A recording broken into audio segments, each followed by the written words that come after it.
The DJI FPV. The excitement was great, and the first euphoria even bigger. It was love at first sight, but as in the real life, the love at first sight is blind. Let's see if it's gonna last. I took the drone with me in the Swiss to see how it performs in the mountains. How high can I fly? I've always seen the crazy mountain diving the real FPV pilots perform, and I thought about if I'm gonna manage to do the same. But with the first flight over 3,000 meters up into the Swiss Alps at Davos city, I was a little bit careful. I realized that I need to go closer to the trees. Am I gonna be able to do this without crashing the drone?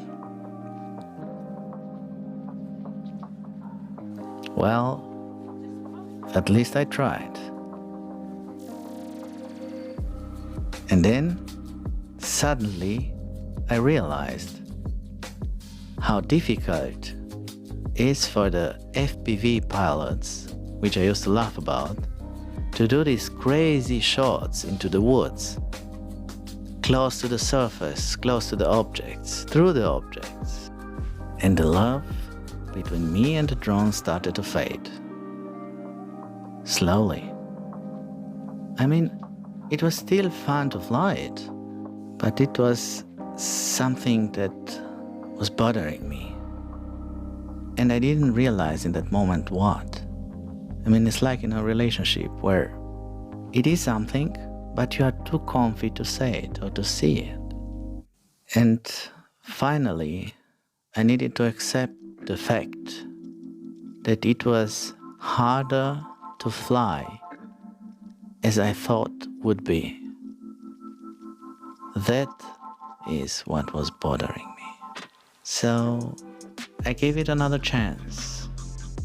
With some warmer weather in some other place, I've tried again to see if it is something I can live with and if there is something I can do about.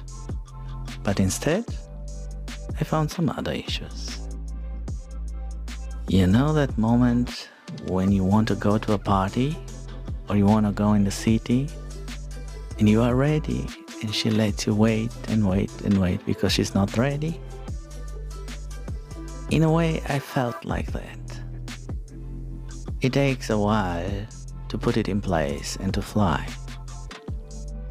You need a really big case to carry on if you want the props to be mounted and just fly. Still, you have to take the goggles off to see if somebody's around you.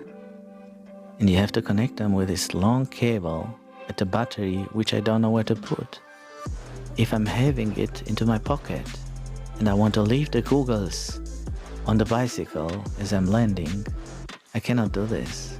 So I kind of have to wear the goggles on my head even if I take them off to see the drone, which I need to see, especially when I'm landing. It doesn't work another way. So I found all these of being a little bit of hustle. Even if the reward is big, like it really is fun to fly. It's about 1 hour now. I'm trying to find a spot to fly the new drone. There are a lot of people on the fields, a lot of electric lines, so I don't know where it's better. I think this spot here will do. There are some trucks on the field, it's alright. Let's see. I'm gonna show you the way I've transported. If you don't have a car, it's not so easy to transport it and to be ready to fly right away. So I need to make some stuff.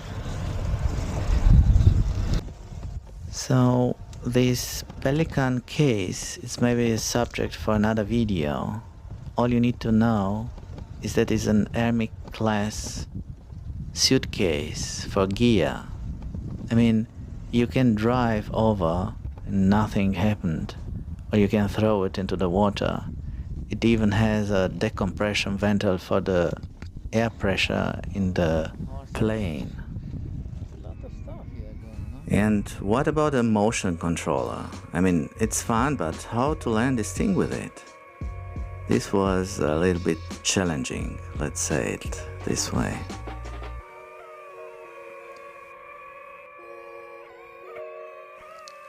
And by the way, I've noticed that 88% of you are not subscribed, so don't be shy, subscribe and maybe leave a like. In order to witness the end of this drone story, you should watch the next episode, where I'm gonna give the drone away to some lucky winner. See you in the next one. Bye bye and choose.